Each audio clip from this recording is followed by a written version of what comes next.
Hans Christian Andersen. The Happy Family. Really, the largest green leaf in this country is a dock leaf. If one holds it before one, it is like a whole apron, and if one holds it over one's head in rainy weather, it is almost as good as an umbrella, for it is so immensely large. The burdock never grows alone, but where there grows one, there always grows several. It is a great delight, and all this delightfulness is snails' food. The great white snails, which persons of quality in former times made fricassees of, ate, and said, how delicious! For they thought it tasted so delicate, lived on dock leaves, and therefore burdock seeds were sown. Now there was an old manor house, where they no longer ate snails. They were quite extinct, but the burdocks were not extinct. They grew and grew all over the walls and all the beds. They could not get mastery over them. It was the whole forest of burdocks. Here and there stood an apple and a plum tree, or else no one would ever have thought it was a garden. All was burdocks, and there lived the last two venerable old snails. They themselves knew not how old they were, but they could remember very well that there had been many more, that they were of a family from foreign lands, and that for them and theirs the whole forest was planted. They had never been outside it, but they knew that there was still something more in the world, which was called the manor house, and that there they were boiled, and then they came back, and they were placed on a silver dish. But what happened further they knew not, or, in fact, what it was to be boiled and lie on a silver dish they could not possibly imagine, but it was said to be delightful and particularly genteel. Neither the chafers, the toads, nor the earthworms, who they asked about it, could give them any information. None of them had ever been boiled or laid on a silver dish. The old white snails were the first persons of distinction in the world, that they knew. The forest was planted for their sake, and the manor house was there so that they might be boiled and laid upon a silver dish. Now they had lived a very lonely and happy life, and as they had no children themselves, they had adopted a little common snail, which they brought up as their own. But the little one would not grow, for he was of a common family, but the old ones, especially Dame Mother Snail, thought they could observe how he increased in size, and she begged father, if he could not see it, that he would at least feel the little snail's shell, and then he felt it, and he found the good dame was right. One day there was a heavy storm of rain.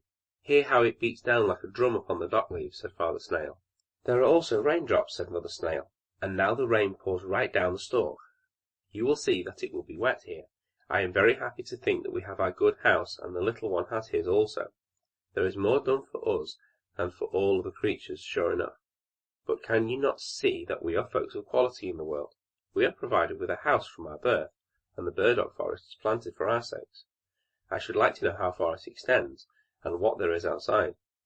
There is nothing at all, said Father Snail. No place can be better than ours, and I have nothing to wish for. Yes, said the dame, I would willingly go to the manor house, be boiled and laid on a silver dish. All our forefathers have been treated so. There is something extraordinary in it, you may be sure. The manor house has most likely fallen into ruin, said Father Snail. All the burdocks have grown up over it, so that they cannot come out. They need not, however, be in any haste about that, but you are always in a tremendous hurry, and the little one is beginning to be the same. Has he not been creeping up the stalk these 3 days? It gives me a headache when I look up at him. You must not scold him, said Mother Snail. He creeps so carefully. He will afford us much pleasure, and we have nothing but him to live for. But have you not thought of it? Where shall we get a wife for him? Do you not think that there are some of our species at a great distance in the interior of the burdock forest? Black snails, I dare say, there are enough of, said the old one. Black snails without a house, but they are so common and so conceited. But we might give the ants a commission to look for us. I know one, sure enough, the most charming one, said one of the ants. But I am afraid we shall hardly succeed, for she is a queen. That is nothing, said the old folks. Has she a house?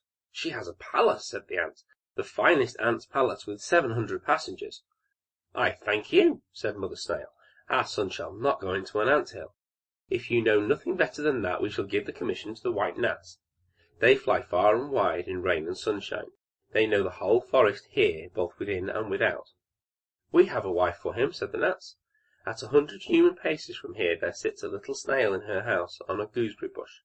She is quite lonely and old enough to be married. It is only 100 human paces. Well then, let her come to him, said the old ones. He has a whole forest of burdocks. She only has a bush. And so they went and fetched little Miss Snail. It was a whole week before she arrived. But therein was just the very best of it, for one could thus see that she was of the same species, and then the marriage was celebrated. 6 earthworms shone as well as they could. In other respects the whole went off very quietly, for the old folks could not bear the noise and merriment, but old Dame Snail made a brilliant speech. Father Snail could not speak, he was too much affected, and so they gave them as a dowry and inheritance the whole forest of burdocks, and said what they had always said, that it was the best in the world. And if they lived honestly and decently, and increased and multiplied, they and their children would once in the course of time come to the manor house, be boiled black, and laid on silver dishes.